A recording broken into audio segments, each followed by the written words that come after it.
There are many important reasons for studying asteroids like the target of OSIRIS-REx, asteroid Bennu. First and foremost, for me especially, they're geologic remnants from the dawn of our solar system.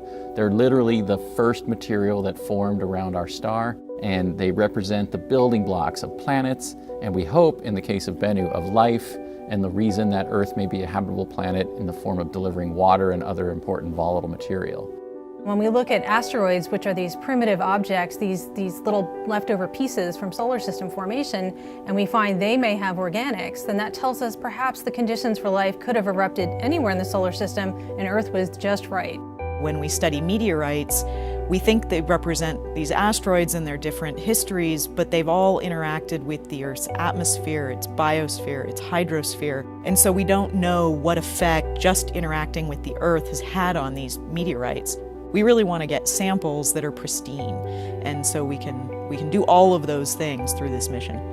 OSIRIS-REx is a mission in the NASA New Frontiers program. Our objective is to travel out to a near-Earth asteroid named Bennu, survey that object in great detail to understand its geology, its mineralogy and composition, ultimately select a single location on the asteroid surface to acquire a sample and return that material back to the Earth for scientific analysis.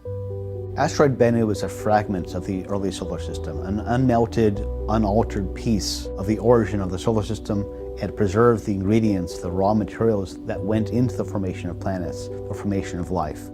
By bringing a sample back to the Earth, such as OSIRIS-REx will do with samples of Bennu in 2023, we'll be able to look at the samples in laboratories around the world to understand in great detail the nature of the sample and its place in the origin of the solar system.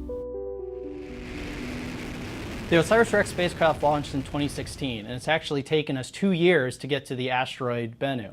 And in that time, we had an Earth flyby, so we used an Earth flyby in 2017 to change the plane of our orbit to match Bennu's orbit plane. And it's also provided a great opportunity from a flight dynamics perspective to really calibrate our models and learn how to fly the spacecraft, which will help us in the really challenging part of the mission, which is orbiting in the low gravity environment of the asteroid. Over the past few months, the flight dynamics team has been getting images of the asteroid Bennu, and it started out as just a very small point source in the camera, and it's been getting bigger and bigger and bigger in the field of view. And that's allowed us to perform optical navigation to refine our prediction of the asteroid's orbit and allow us to more precisely navigate and target our approach to the asteroid. As OSIRIS-REx approaches the asteroid, we've done a series of braking maneuvers called asteroid approach maneuvers to slow down the spacecraft so that we can get into orbit around the asteroid later this year. We're also taking lots of images of Bennu to understand its rotation, look for natural satellites, and potential dust plumes. This is an extremely exciting time on OSIRIS-REx as we're just poised at arrival at Bennu. And one of the most exciting things to us, and relieving too to the engineers, is how closely the asteroid has resembled what we had predicted. Early on, our science team, prior to launch, had come up with a model of what they thought the asteroid would look like based purely on ground-based radar observations from Arecibo.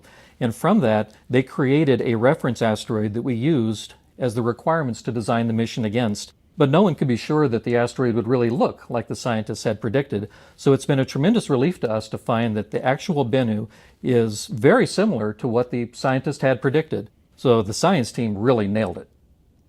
Well, right now, as we're approaching asteroid Bennu, we're looking for debris or other objects that are orbiting the asteroid, just in case we need to avoid those. And then once we arrive on December 3rd, we'll perform preliminary survey. And in preliminary survey, we fly over the North Pole, South Pole, and the middle of the asteroid. This helps us to map the gravity of the asteroid and understand how to operate near such a small body. Additionally, this will be the first time that we get close-up pictures of the surface, and we'll know how smooth or rocky the surface that we're going to study is. As we get closer to asteroid Bennu, we'll begin to map its surface in higher detail. What we'll be able to do is first identify the distribution of rocks and particles that might pose a hazard to the sampling mechanism on the spacecraft. And we'll also get a better sense of what the shape of Bennu is like at smaller scales. Looking at Bennu in more and more detail is going to help us identify all the areas that we shouldn't go to grab a sample from. Throughout 2019, we'll be doing global characterization of the asteroid, basically making maps of the entire surface. We're interested in its topography. Are there craters? Where are the boulders, the valleys, the mountains of the asteroid? And then we want to understand the distribution of geologic materials. Are we finding different patches of minerals in one location versus another?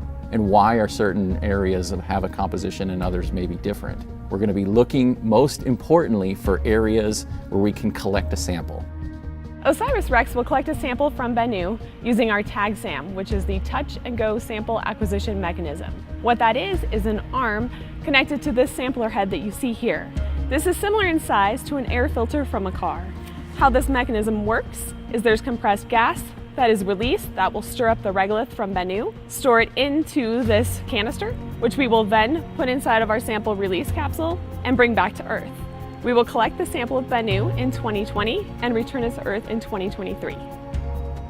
Once we're in the vicinity of our home world, about 4.5 hours before impacting the top of the atmosphere, the spacecraft spins up and releases that sample return capsule. The spacecraft fires its engines to perform a deflection burn, going off into orbit around the sun, and the return capsule enters the Earth's atmosphere, targeting a landing in the Utah desert.